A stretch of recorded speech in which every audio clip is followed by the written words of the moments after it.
Hi, I am Gabriel Flores, aka the one and only Maybe Lee. I really appreciate you joining today here on YouTube. This is a talk show that I created for anybody on YouTube who happens to stumble upon it. There's really no way to reach a certain audience on YouTube because it's all free stuff, other than categorizing it, and they've taken away the categorization of videos. So that, I don't know what that means, because even before with the categorization, I never received any views. So but you know, I'm hoping, I actually did get 1 subscriber, so that's pretty cool. I can't see who it is. YouTube doesn't allow me to see who the subscriber is, so that's kind of weak. But you know, there is some advancements that I've made from this talk show. And a little bit about the talk show is, it's a talk show where I present 2 main points. The first main point is something about myself, stuff I already know, knowledge that I possess that's about myself, stuff I've experienced. So I know this knowledge, I know this information because it's about me. The second main point, though, is another topic that I pair with it, and it's usually related to whatever the topic is that I'm talking about myself. The second topic that I choose is usually related to it in some way, and the first main point, or the first topic, which is about myself, I write a thesis and I speak the thesis during the talk show, and then if necessary I do research, but it's not always necessary to conduct research. I gather all my thoughts and stuff the morning that I air, and then every day at 3:30 I review my notes and the stuff that I plan on talking about, my talking points. So that way at 4 o'clock every day, 4 p.m. every day, I'm ready to air for 17 minutes straight. And I pre-planned all of the episodes. Both main points of all 42 episodes were pre-planned. And that's about it. I'm glad you have joined me today, which is the start of the finale. So you guys have made it this far. Congratulations. Thank you for sticking around with me. If you're just checking in, though, go back to my video playlist on YouTube and scroll through the videos. Check out some of the other videos. Get caught up on the other stuff we've talked about already, so you know where we're at. But yeah, I'm glad you guys have made it this far with me. This is the finale, which lasts 3 days, today, tomorrow, and the next day. So Wednesday, boom, is the last day of the finale, and that's it. Basically, you know, I want to make a little bit of a correction, because I was talking about the finale before, about how I take a negative and turn it into a positive, which I am doing, but a little bit more detail about that is I'm taking something that I think negatively of in my mind, and I begin and I begin to think of it in more positive terms, in a more positive light. And so so that's turning a negative into a positive. That's what we're going to do today and tomorrow and the next days. You're going to see me recall a memory that's really been bothering me and causing me trouble because I'm thinking about it in a bad way, in a negative way. And I'm going to learn how and figure out how to think about it in a more positive perspective. And overall, that's going to help me be a better person. I'm going to learn from it. I'm going to be able to ascend to higher plateaus. My life is going to be more enriched by doing this. And you guys are going to learn as well to do the same thing. And we'll be on the same path. And we'll be able to grow together, which is what this life is about. Today we're going to talk about my biggest failure and Scott Storch.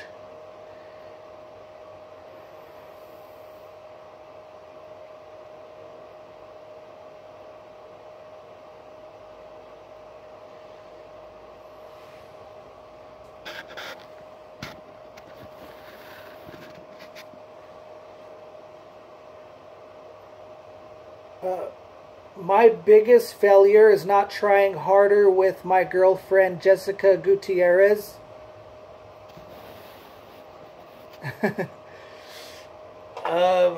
You know, these days, people get girlfriends, guys get girlfriends and kick them to the curb like it's nothing. But it really isn't nothing. You know, that's all a facade. That's just a face that we put on because it hurts. It hurts. It just hurts. It's just one of those things that hurts. So, you know, it seems like, you know, these guys out here don't even care. You know, there's plenty of fish in the sea type concept. But it really does. It really does eat away at you. And you'll be lucky if you can figure out how to deal with it. Because like I mentioned before, a woman is integral in my life. Without a woman, I will not be complete. I won't be complete without a woman. A man and a woman is the key to this life and is essential to prosper properly in this life. You have to have a woman. So not only are they integral, but we want to have girls too because we're just attracted to them. We're just meant to be together forever. But it doesn't always happen that way. I want to discuss biggest failure real quick. What I mean by biggest failure. Biggest is, you know, I really didn't sit down and write out a list of qualities to determine what the biggest failure is. Like, okay, monetary loss, headaches, number of days with headaches, number of days crying and stuff like that. I didn't do that to determine biggest. What I did was scanned my memory and looked for big failures, things that stuck out that were not wins or successes. And this one it stuck out. It was one of those failures. And I have many failures, but this is one of the biggest ones because, like I said, a female is integral in my life. And so, you know, I guess you could say that fits into the biggest part, is how important the thing is, which it's paramount, number one. A woman's number one, paramount in my life. So that's part of the calculation of biggest. When I say biggest failure, failure is what I did to contribute to it not being a success. The outcome wasn't desirable. The outcome didn't reap rewards like I had imagined. My projections of the aftermath of the situation was less than what I thought it was going to be. Was worse. You have to think in this life, and it's easy, very easy to think that thinking is bad. So it's important to reassure yourself, and hopefully you can circle back around to the fact that you have to think about everything you do. You have to plan everything that you do. You have to have an idea of what the goal is. What are you hoping to achieve? Is it going to be better? Is it going to be worse? You have to think in order to get ahead in this life. Otherwise, you're going to end up dead if you don't. The date of the... So that's biggest failure. And, you know, that's part of the negative thing that I'm dealing with, is I think of it as a failure. It's the biggest failure. So that's the first sign, red flag, that I'm having problems up here and that it's just a negative impact on my life. Is right out from the gate, I said, what's my biggest failure? And we can't really fail in this life. You know, we don't really know what the purpose of this life is. But yeah, there are things that don't turn out the way we want them to turn out. But failure is a strong word when the amount of control that we have is unknown. And even if we do, you know, even if it's like our job or something, and we have to do this, this, and this, a failure is still a strong word, and you can really beat yourself up. And I don't think it's fair to think of anything in this life that you do as a failure. So I want to figure out how we can start thinking of these things in better terms rather than failure, because I don't think failure is accurate, nor is it fair either. So the date of the failure, though, we're going to continue along this path and we'll see if we can work it out. Date of failure, this is 2013, 2014, early 2014 is the date of the failure. I don't know the exact date, but I can tell you it was no earlier than, shoot, damn, I can't even do that. Well, I can tell you a time frame, and it's going to be about 90% on, is May of 2013, and no later than the end of 2014, December 2014 is the date of the failure. Exactly what I did is, basically I broke it off with Jessica because I couldn't see her as much as I wanted to, and and so what I did was I just told her we're going to be better off not being together over the phone. I told her over the phone, we're going to be better off not being with each other since we can't see each other as much as I was hoping. Exactly what the failure was is we broke up. We were no longer boyfriend and girlfriend, and so that's what the failure was. I met her when I was working a banner job, so the banner job wasn't a job that was ideal for me, but you know, I'm happy with any job. But if you look at the spectrum of jobs and you look at a banner job, which I was holding a banner for a protest, it doesn't seem like it's a job that's going to be high up there.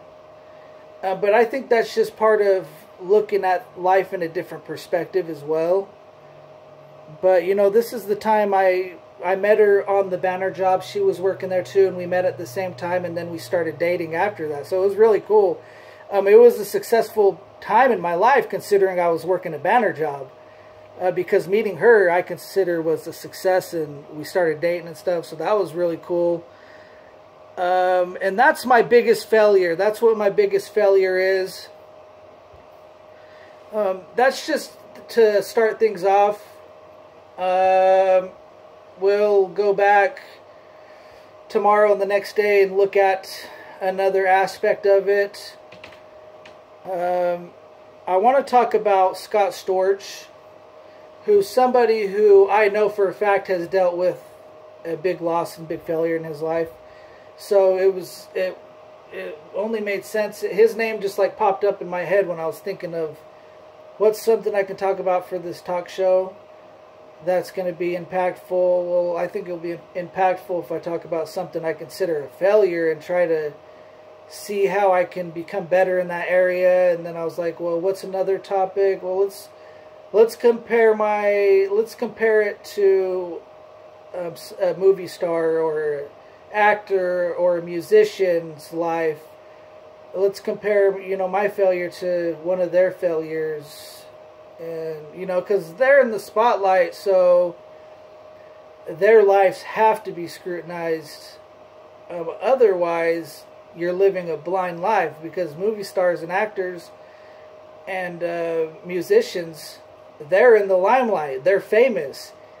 You watch them every day. You listen to them, and you're going to ignore a huge aspect of their life.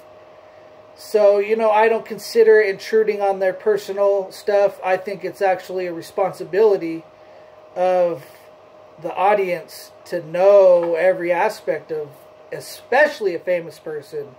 But, you know, even your friends, you should know your friends too. Shouldn't we? Shouldn't we know our friends? Or should we just hang out with them and just be present and be there in the room and be available for them when they call on you for help? Or do you think it's your responsibility to look into their background and to memorize the types of things they've done, to memorize their life and stuff like that? What do you think? But Scott Storch, this is what I know about him.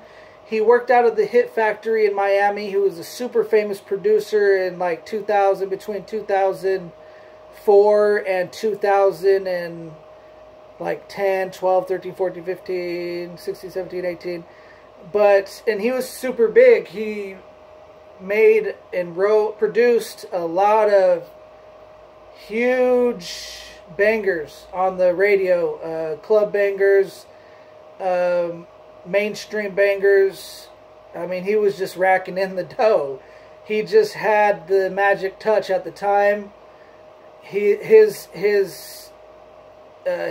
was just connecting. He was just he just had it. But he got into cocaine, started doing cocaine, an addiction to a very bad drug, and no longer was making hits because he was addicted. He spent all his money and he was broke. He now had a bigger he now had a new priority, doing cocaine, doing drugs and partying. And so he went from the height of success to rock bottom. Let's look at this further in the coming days, guys, and let's see if we can figure some stuff out. Anyways, thanks for joining me today. You guys have a good day.